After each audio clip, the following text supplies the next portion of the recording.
Chandrashekhar Bharatiya Janata party के star campaigner हैं और उनका सहारा लेके भारतीय जनता पार्टी अब चुनाव लड़ रही है। मैं याद दिलाऊंगा सुकेश चंद्रशेखर कौन है, बहुत सारे लोग नहीं जानते होंगे। वो आदमी है जिन्होंने रेनबेक्सी के मालिक शिवेंद्र सिंह जब जेल के अंदर बंद थे और उनके भाई बंद थे, तो शिवेंद्र सिंह की पत्नी से पैसे मांगे और वो पैसे दिए गए। 215 करोड़ रुपए शिवेंद्र सिंह की पत्नी अदिति सिंह ने दिए, सुकेश चंद्रशेखर के नाम पे दिए। अब सुकेश चंद्रशेखर तो जेल में बंद थे, उनके पास तो वो पैसा आ नहीं सकता। सुकेश चंद्रशेखर ने किसके नाम पे वो पैसे मांगे? सबसे पहले उन्होंने लॉ सेक्रेटरी के नाम पे मांगे, होम सेक्रेटरी के नाम पे मांगे और भारत के गृह मंत्री अमित शाह जी के नाम पर 215 करोड़ रुपए सुकेश चंद्रशेखर को दिए गए। आज भारतीय जनता पार्टी सुकेश चंद्रशेखर को अपना ब्रांड एम्बेसडर बना रही है, अपना स्टार कैंपेनर बना रही है। तो भारतीय जनता पार्टी से मैं पूछना चाहूंगा, देश के गृह मंत्री के नाम पे 215 करोड़ रुपए लिए गए, वो पैसा अमित शाह जी ने कहां रखा है?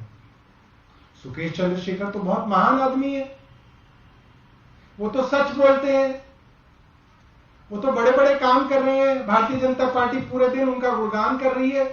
तो ये बताए कि ये जो 215 करोड़ रुपए देश के गृह मंत्री अमित शाह जी के नाम पे सुकेश चंद्रशेखर ने लिए हैं, ये पैसा कहां रखा गया है? हम भारतीय जनता पार्टी के उन सभी प्रवक्ताओं से पूछना चाहते हैं। सबसे पहला तो ये। दूसरे विषय में, दिल्ली के माननीय एलजी महोदय रोज कोई चिट्ठी अपने मुख्यमंत्री को लिखते हैं, कभी दूसरे राज्य के आम आदमी पार्टी के मुख्यमंत्री को लिखते हैं, रोज यहां जांच, वहां जांच, यहां ये किया, वहां वो किया, रोज अफसरों की मीटिंग बुला के नए नए प्रोजेक्ट जो दिल्ली सरकार के हैं उनके ऊपर क्लेम करते हैं, रोज अखबार में फोटो छपवाते हैं, बहुत परेशान रहते हैं फोटो ना छपे तो। हमारा मानना है एलजी साहब को अब अपनी प्रसिद्धि टेस्ट कर लेनी चाहिए दिल्ली के अंदर। भाई इतनी मेहनत की है उन्होंने, कुछ तो अपना आकलन तो कर ले कि दिल्ली में कहां है, दिल्ली की जनता उन्हें कितना प्यार करती है। 250 वार्ड में से माननीय एलजी साहब एक वार्ड चुन ले, कोई भी, हम उन्हें कहते हैं कि आप चुन लीजिए, कोई एक वार्ड चुन लीजिए माननीय एलजी साहब और चुनाव लड़िए। देखिए चुनाव में जनता आपके कितना साथ है और कितने खिलाफ है। अगर आप चुनाव जीत जाते हैं, जो कि बहुत असंभव है, तो मान जाएंगे कि आपने कोई प्रसिद्धि दिल्ली में कमाई है, आपने कुछ चाहने वाले अपनी दिल्ली में कमाए हैं। मगर अगर आप हार जाते हैं तो कृपया करके ये सारी जो ड्रामेबाजी आप कर रहे हैं इसको बंद करें। बिना किसी जिम्मेवारी के, बिना किसी जवाबदेही के आप जो पावर का और सत्ता का इस्तेमाल कर रहे हैं, जो कि अनैतिक है, अनकॉन्स्टिट्यूशनल है, उसको बंद करें। और कृपया करके जो इस तरीके का आदमी दिल्ली के ऊपर थोपा हुआ है उनको अपना इस्तीफा दे देना चाहिए। यह हमारा माननीय एलजी साहब को एक सुझाव है। चुनाव आ रहे हैं, 7 तारीख से नॉमिनेशन भरे जाने, एलजी साहब अपनी मर्जी से किसी वार्ड में चुनाव लड़के दिल्ली में अपनी प्रसिद्धि जो है वो आंक लें। बहुत बहुत धन्यवाद। कोई प्रश्न है आपका तो आप पूछ सकते हैं। बड़े बड़े आरोप लगाए हैं सौरभ, उन्होंने कहा है कि फोन आया जेल में मुझे सचिन के थ्रू AK2 के नाम से सेव किया हुआ है, तमाम चीजें कह रहे हैं। मैं आपको बता तो रहा हूं, उन्होंने तो ये तो सिर्फ ये कह रहे हैं कि मेरे से फोन आया, मैंने पैसे दिए नहीं, मेरे से पैसे मांगे। ये तो छोटी बात है। मैं तो आपको बिजनेसमैन का नाम बता रहा हूं, शिवेंद्र सिंह की पत्नी अदिति सिंह 215 करोड़ रुपए ले लिए अमित शाह के नाम पे और सुकेश चंद्रशेखर ने लिए। कॉल रिकॉर्ड अवेलेबल है, कोर्ट के अंदर वो सबमिटेड है।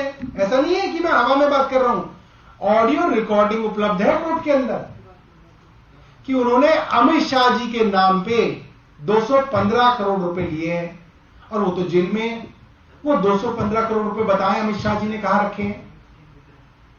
भाई इतने बड़े आदमी ने दिए, कुछ तो काम के लिए दिए होंगे, कुछ तो पता किया होगा कि हां अमित शाह से इनका संबंध है, अमित शाह के करीबी हैं। ऐसे तो कोई नहीं दे देता, हमें तो नहीं दे दिए शोकेश चंद्र ने, वरना वो भी दे देता हमें, पर उसको तो दे दिए। उसकी भी जांच जो है वो होनी चाहिए कि वो 215 करोड़ रुपए कहां है। और जिस तरह से भारतीय जनता पार्टी बाहर आई है, इससे संबंध तो साफ आ रहा है कि इनका आदमी है शोकेश चंद्रशेखर, इनके नाम पे पैसे का कलेक्शन करता रहा है। तो ये बताएं। धमकाने का भी आरोप लगा रहा है कि तिहाड़ एडमिशन में धमका रहा है और डराने की कोशिश की जा रही है। किसको? शोकेश चंद्रशेखर को। अब देखो अमित शाह के नाम पे पैसे लेगा तो कुछ तो वहां चलेगा ही मामला। सर इसके अलावा दिल्ली में जो प्रदूषण की स्थिति है, कांग्रेस भी आज प्रोटेस्ट कर रही है। देखिए दिल्ली के अंदर अलग अलग जगहों पे हमने एंटी स्मॉगिंग गन वाले ट्रक्स उतारे हैं और मैं अभी उनका दौरा भी करके आ रहा हूं। वो दिल्ली की अलग अलग सड़कों पे छिड़काव कर रहे हैं ताकि जो डस्ट है वो ना उड़े। दूसरी 5वीं कक्षा तक बच्चों की क्लासेस बंद कर दी गई हैं। ऊपर की क्लासेस के अंदर भी जो आउटडोर एक्टिविटीज हैं उन सबको बंद कर दिया गया है। माननीय सुप्रीम कोर्ट ने जो CAQM बनाया हुआ है उसके अनुसार जो ग्रैब के नियम हैं, दिल्ली सरकार इकलौती ऐसी सरकार है जो ग्रैब के नियम पूरी तरीके से लागू करती है, वरना हरियाणा सरकार के लिए भी ग्रैब है, वहां कोई फर्क नहीं पड़ रहा। उत्तर प्रदेश के लिए भी ग्रैब है, वहां पे आज भी डीजल जनरेटर सेट उसी तरीके से चल रहे हैं। वहां पे आज भी जो पावर जनरेशन है कोयले की वो उसी तरीके से चल रही है। सिर्फ दिल्ली एक ऐसा राज्य है जिसने पूरे उत्तर भारत का ठेका जो है लिया हुआ है और हम हर तरीके से कोशिश कर रहे हैं। तेजमल पाल बका ने IIT पर एक पोस्टर लगा जिसमें उन्होंने सीएम साहब की तुलना हिटलर से कर दी प्रदूषण की। पिछले कई दिनों से बीजेपी इस तरह के पोस्टर लगाकर सीएम अरविंद केजरीवाल को टारगेट कर रही है, तो आपको लगता है कि आगामी जो चुनाव है उसमें नुकसान हो सकता है?